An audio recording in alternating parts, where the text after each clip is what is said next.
Making money fast online is 100% possible, but keeping it is the part that never really gets talked about in the front end conversation.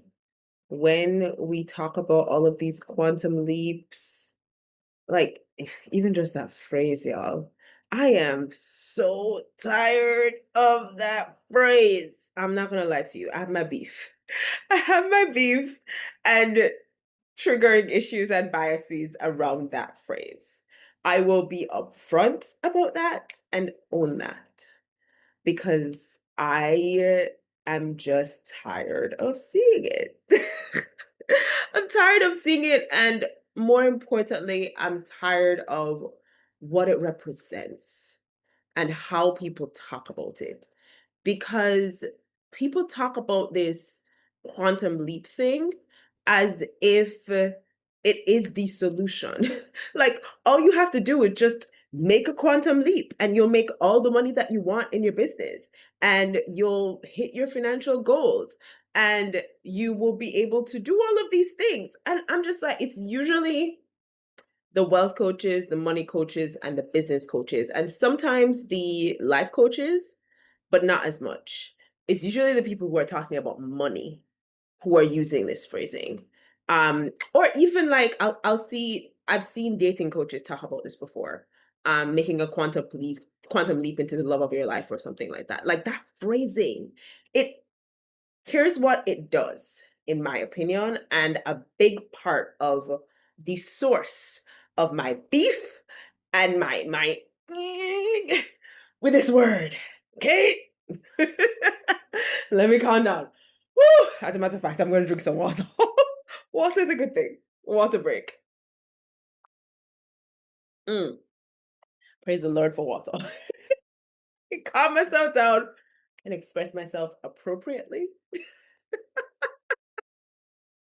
Y'all, here is the source, the biggest um axe to grind that I have, if you will, with this quantum leap culture that often gets perpetuated in the online coaching space.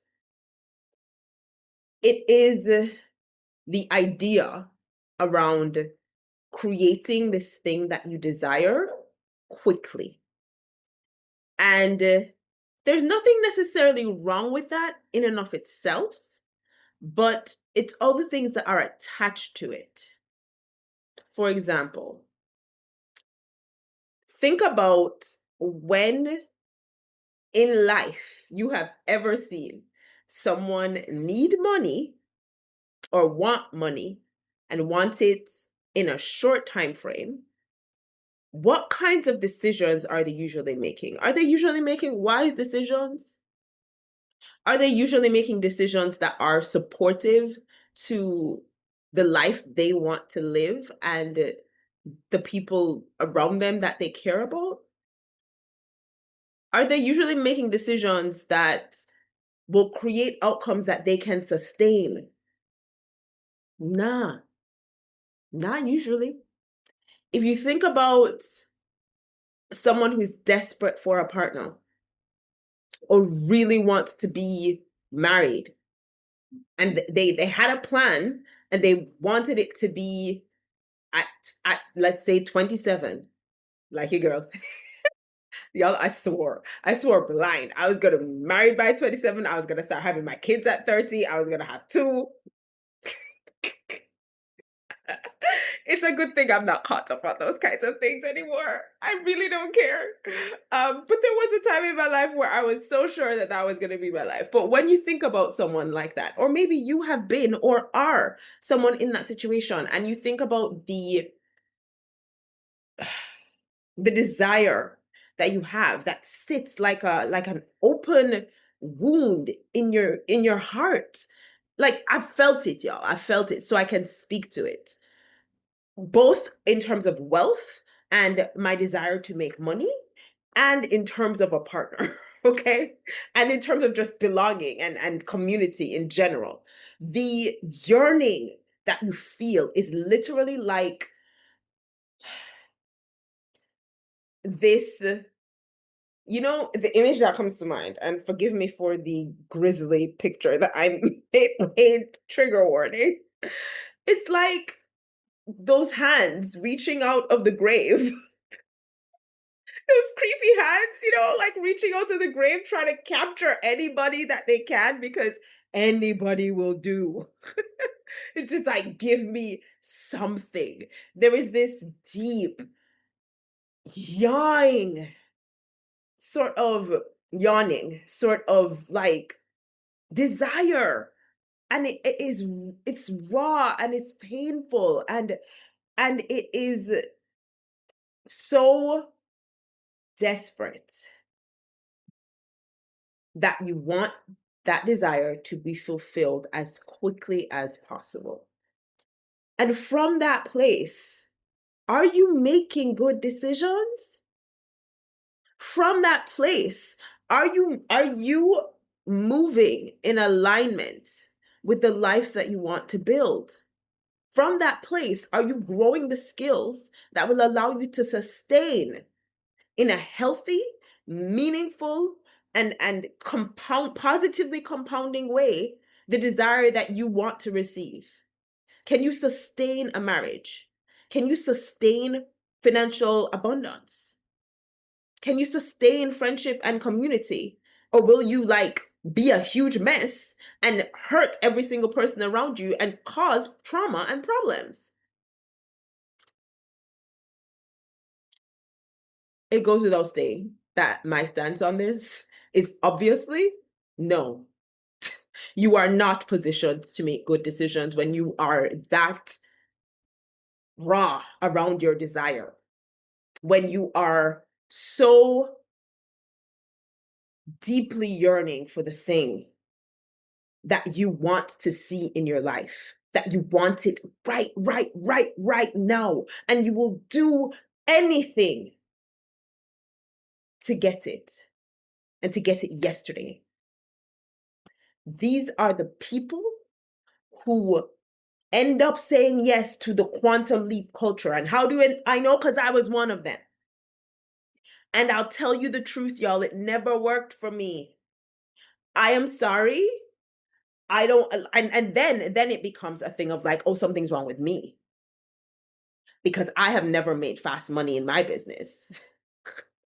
I have never like even and when I say fast money, I'm not talking about, for example, a launch where I had a client who made six figures or seven figures over the course of a week, like 7 days. That's not what I'm talking about here because preparation, creation, innovation, all of those things go into that. That is not the quantum leap thing that I'm talking about. I am talking about when you are like you are trying to create this thing in like 30 days out of nothing. Just like self-belief, manifestation, journaling, and quote unquote rewriting your identity.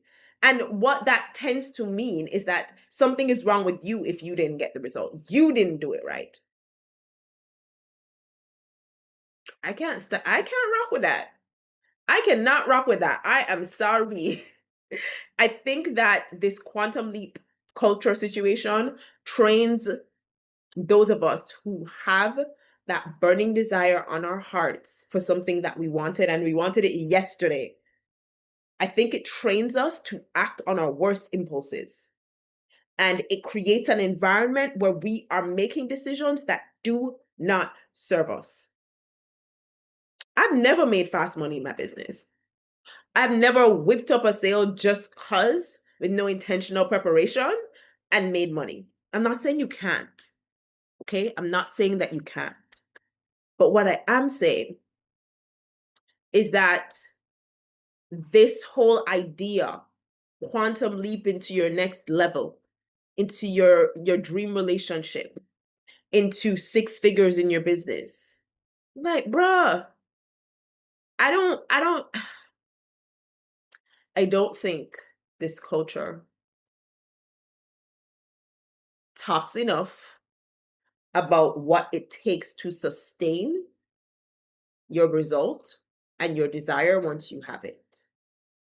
And I also don't think that it talks enough to the people who don't immediately manifest the desire about what that means. You because even if you feel like you quantum leaped, right? Even if you did the identity work and you did all the things that they said you should do in your 30-day challenge or whatever, you've done all of it, and you feel personally like you have quantum leaped, but you don't have the result that they were promising you. Did you quantum leap? And if you didn't, then is it that my I didn't actually shift my identity and the way that I feel now compared to the way that I feel before is invalid? Bruh, I have so many, like, there's so much nuance that this quantum leap culture misses and does not address openly. And I don't like it. And that's what the word has come to mean in online coaching. And that's why I have beef with this word. That's why I'm biased, because it does not, y'all, it doesn't mean quantum leaping in online coaching, does not mean creating the sustainable habits that will enable you to create this result in your life and sustain it once you create it with daily rhythms and daily embodiment that will support the health of this desire that you have yearned for so long. That's not what quantum leaping means. Quantum leaping means getting the thing as fast as possible. And what do you have to do to get it? And nobody answers the question about what if you don't get it? Like, that's not a question that, you know how that is literally the biggest, if we're just thinking copy and messaging for a second. That is literally the biggest objection. And I don't think I've ever seen a sales page address that. Like, so what if I don't get it? What if I do all the exercises and I feel like a quantum leap and I don't get it? And then the second question of can I sustain it is really pertinent to me as well, because not only have I not ever made fast money in my business, but I have also been the one to make what could seem like a quantum leap. And I say could seem because I don't think it would match the exact definition of a quantum leap as it seems in the online space right now, because this did take time and effort and energy. But in 2024, when I made six figures for the first time, right? That could seem like a quantum leap to people, because especially when you look at my income from the year before, I think I had made what? I don't even know if I had made over 50K the year before. I'm not sure. I don't remember my exact income numbers. But that could seem like a quantum leap to people. Did Chelsea have the systems in place to sustain six figures? No. Did Chelsea surely leech most of those six figures out of her business with a negative profit margin? Yes. It is so easy to talk about quantum leaping because it leans into our natural tendencies as human beings living in this era where we want things quicker, faster, cheaper now, right? Like this is we are in the microwave era, the air fryer era, the all of the quick and fast things. This is where we are. Make it easier, make it quicker, make it faster. Give it to me now, right? This is the time that we live in. And that reality, that sort of instant gratification loop that we are so stuck in as human beings hasn't served us, bruh. Let's be real, it has not served us. A lot of us who are in problems with our health, in problems with our relationships, in problems with our money, fell prey to this instant gratification foolishness, right? We wanted something and we wanted it now, or we wanted it easier. And then we make a mess. And this is exactly what quantum leaping is playing into. This desire to get it now. And the messes that they make along the way, are never really addressed. So, this is my beef with this phrase. This is my beef with this phrase because I believe so strongly from experience that going slower and building for sustainability, not just building for a result, going on the journey for the sake of who you will become as you move through the process and the skill sets you will gain that will enable you to sustain the result once you get there, once you actually have that result in your life and in your business and in your relationships. That to me matters more than the result itself. And sure, do I have tendencies? I still have tendencies. Listen, I was born in the microwave generation, okay? That's not going away. I'm not saying I have it locked. All right. I'm not saying I've mastered my instant gratification desires. Okay. That's not what I'm saying. But what I am saying is this kind of messaging and positioning and marketing tends to feed into those unhealthy desires, and it does not create defaults, habits, systems that enable me to sustain the result that they are marketing that I can quantum leap to get. The result that I am quantum leaping towards. And that's the thing too. Like it's all in the marketing. It's literally the marketing of the thing. Because why else would you use quantum leaping if you were not talking about and speaking to that desire for people to get what they want faster? And if you just stopped for a second to think about, wait, is that usually a healthy thing? And can we clearly address that, like, we're not only talking about the result here? No, we can't say that in our marketing. Then they'll never buy the thing and our conversion rates will plummet. As like a copywriter, messaging strategist, launch strategist, I'm telling you, take my word for it. I think we're missing the mark with this. I really think we're missing the mark with this. I think we can do better.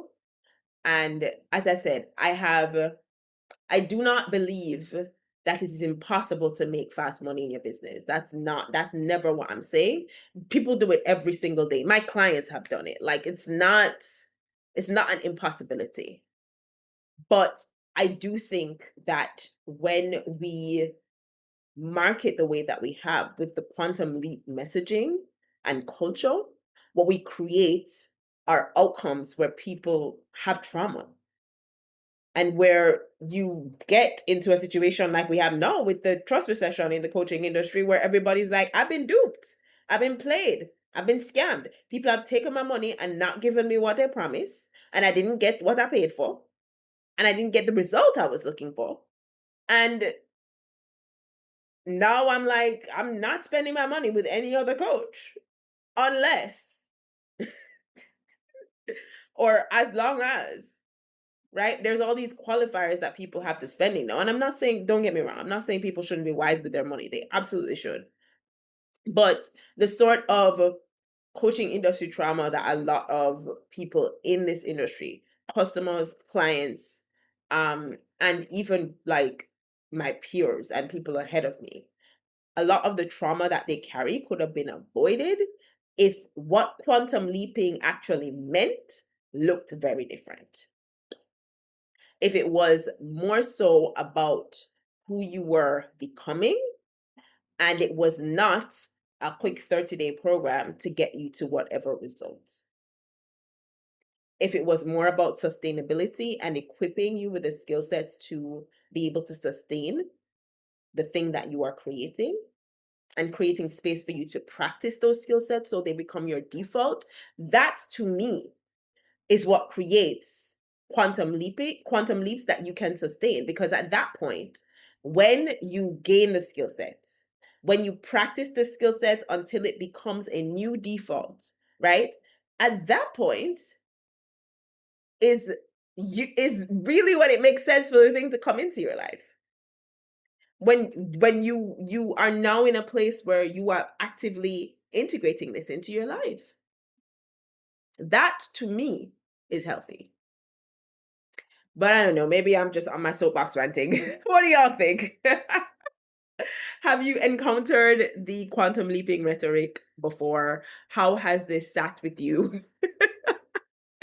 Have you maybe been sold the quantum leap thing or fell prey to the quantum leap thing like myself and got this sort of like the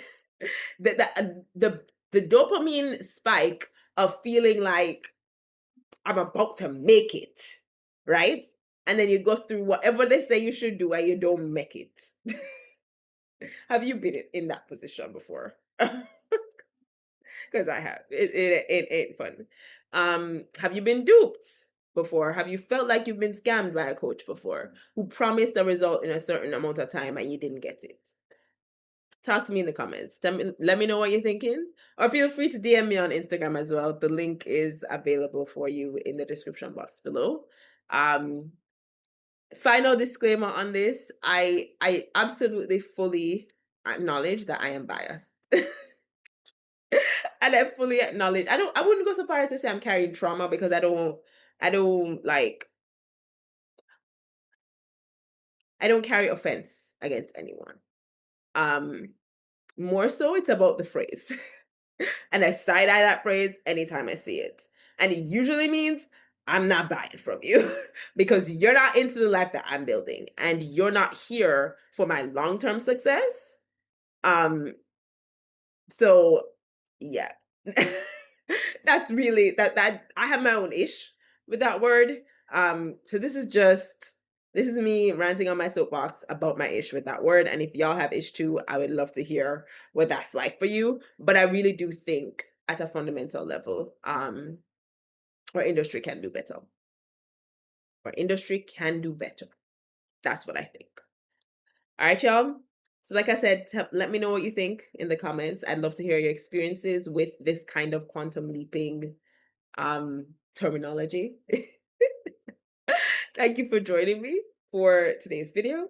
And until next time, take care.